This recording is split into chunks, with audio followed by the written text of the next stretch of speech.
foundation of our communities is built brick by brick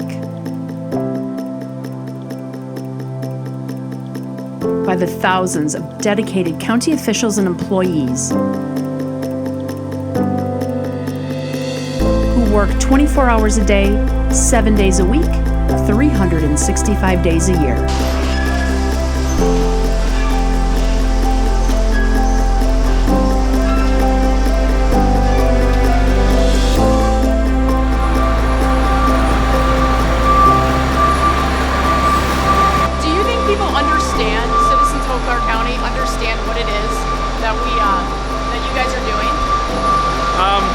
I think when I first came here, I would say no, but then as times transition, we've started to learn that the more transparent we are, the more we're out there with information. I think the more they're understanding of what we do in respect to the roads and the bridges. So I think it's getting better through the use of technology, the videos, and then just the media itself.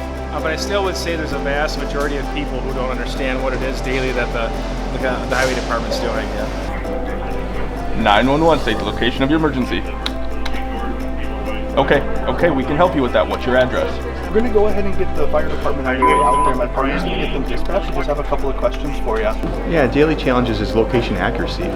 So 911, as it's delivered now, about 85% of the times that people dial 911, it's either cell or mobile device. And those don't have accurate location information based on the technology that exists in the what I'll call the service delivery. So we're still working on the 1960s technology that delivered the first 911 call in the nation.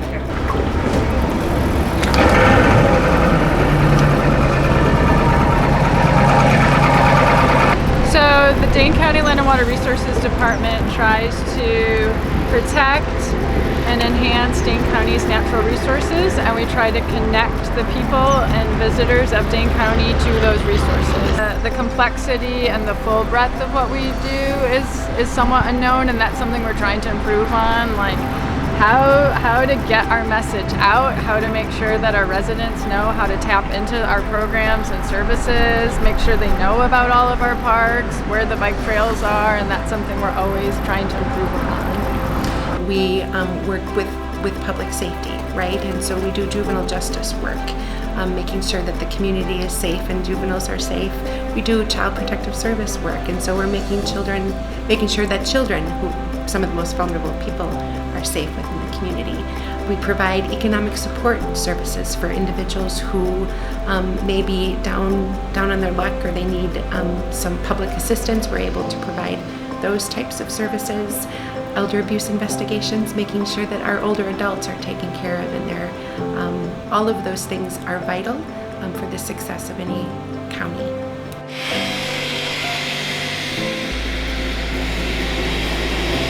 So we have about 150 flights a day, usually. Our hangars, including the county hangars and buildings, are about 62. We have 112 lane miles of pavement. If you look at how you would equivalent that to a highway, there's 112. We have, I think, 6 lane miles just in our main runway. So there's a lot of infrastructure development.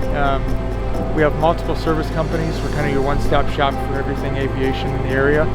So if you come here, we can take care of you. We can put you in a hangar, fuel, catering, overnight accommodations, whatever you need. The best part of my job is being able to service my constituents and community, knowing that I am advocating for them to make a difference, and also knowing that it affects Milwaukee County as a whole. So being able to get a phone call from somebody telling me thank you, or seeing somebody out in the community and being like, thanks for all of your hard work and things like that, it makes me feel like I'm actually making a difference in doing better for our community as a whole. This is the vault of the Register of Deeds. So this is where we keep the history of the county, its land, and its people. Every record, every contract for land has been stored here since 1836. And every vital record, we actually have vital records from 1822. We have all the records that allow you to purchase land, take a mortgage out, sell your property. If you want to go to school, you need to have a birth certificate. These are the places you come to get the birth certificates, and that's why we have to preserve it for forever. The interesting part about it is our records are used by basically every department in the county in some way or another, and every person in the whole state of Wisconsin needs a record for our office.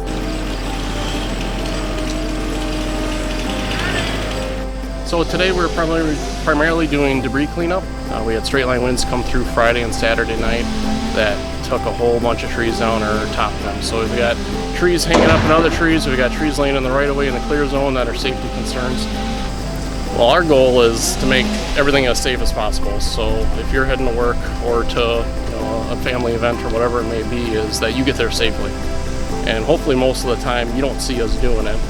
I don't think what a lot of people necessarily don't understand is, especially with those events that we had that Friday and Saturday, our crews were out 6 to 10 hours before people even got up in the morning. And there was a ton of work done even before they had their first cup of coffee. A typical day for me is full of the knowns and the unknowns, mostly some meetings, coordinating different efforts, listening to folks, educating folks, and trying to, bring the right tools to bear upon whatever the issue is as we work through it. And then, of course, reacting to the things that just show up out of the blue.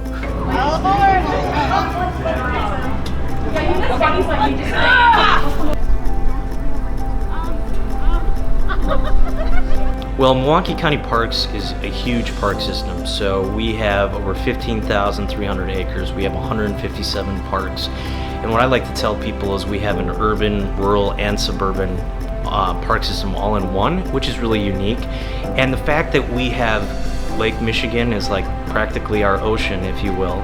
And we have so many great sites like Burner, the domes, our golf courses, our trails, but we have community centers. There's just so much that we have to offer, and we have great special events. We've got China Lights, we've got the Air and Water Show, the July 3rd fireworks at the lakefront, so there's a lot to offer. 4312.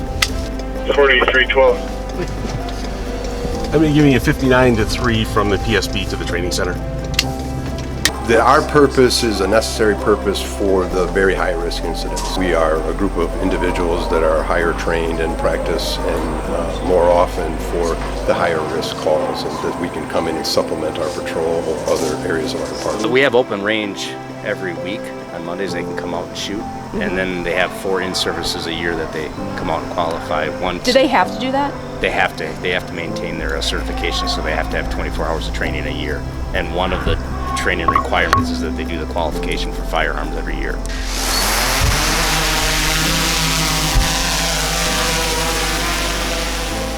So we primarily use this useful piece of equipment for documenting crime scenes. That's the most common situation we've used to use the drone for, is document crime scenes from an aerial perspective.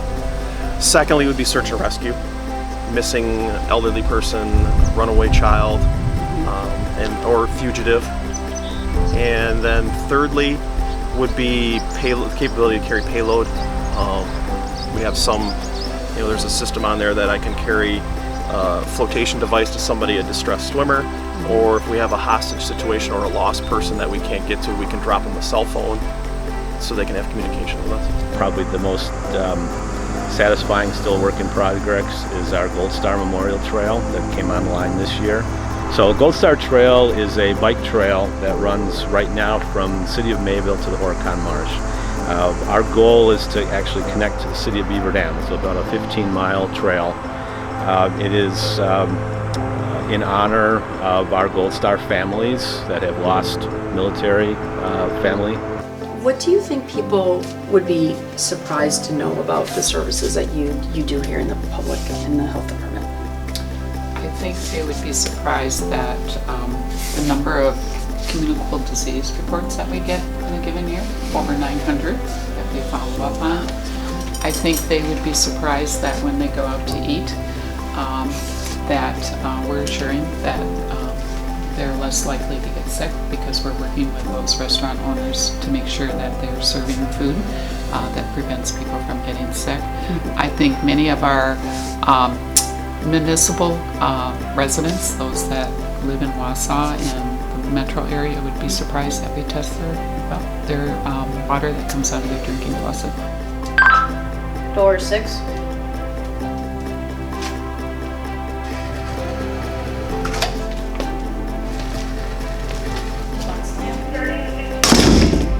Jenny kind of helps us out with coordinating, education programs we have in the facility, which I think is actually a unique thing that our county does. We try to really focus on the rehabilitation aspect, Sure. and getting people maybe some tools to better themselves once they get out.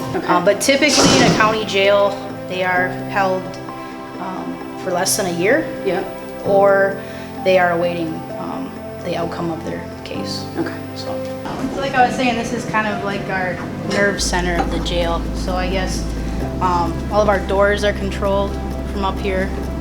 All of our cameras we can utilize, and we can watch from up here.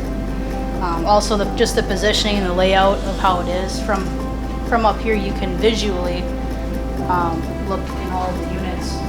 Just keep a baseline monitoring going on. The task that I was given was to have this become more than just a landfill. Have the solid waste department become a community resource. And I'm like, hot damn yes! Because this is the coolest industry ever. When I started in this industry in 2003, I was like, this is amazing and nobody knows about it. It's not right, because it is one of the most important things to civil society. If you don't manage the garbage every day, that affects people's lives every single day. This is the coolest industry, because what we do is protect human health and the environment, both. And it is a deep responsibility, but a great joy. So people don't look at it as like, it's garbage, it's ugh. No, it's your garbage. I'm taking care of it. We're taking care of it. Let's elevate the discussion to how can we do this better? This video is merely a snapshot of the tremendous efforts of Wisconsin's 72 counties to keep our state thriving and growing. We thank you for your service.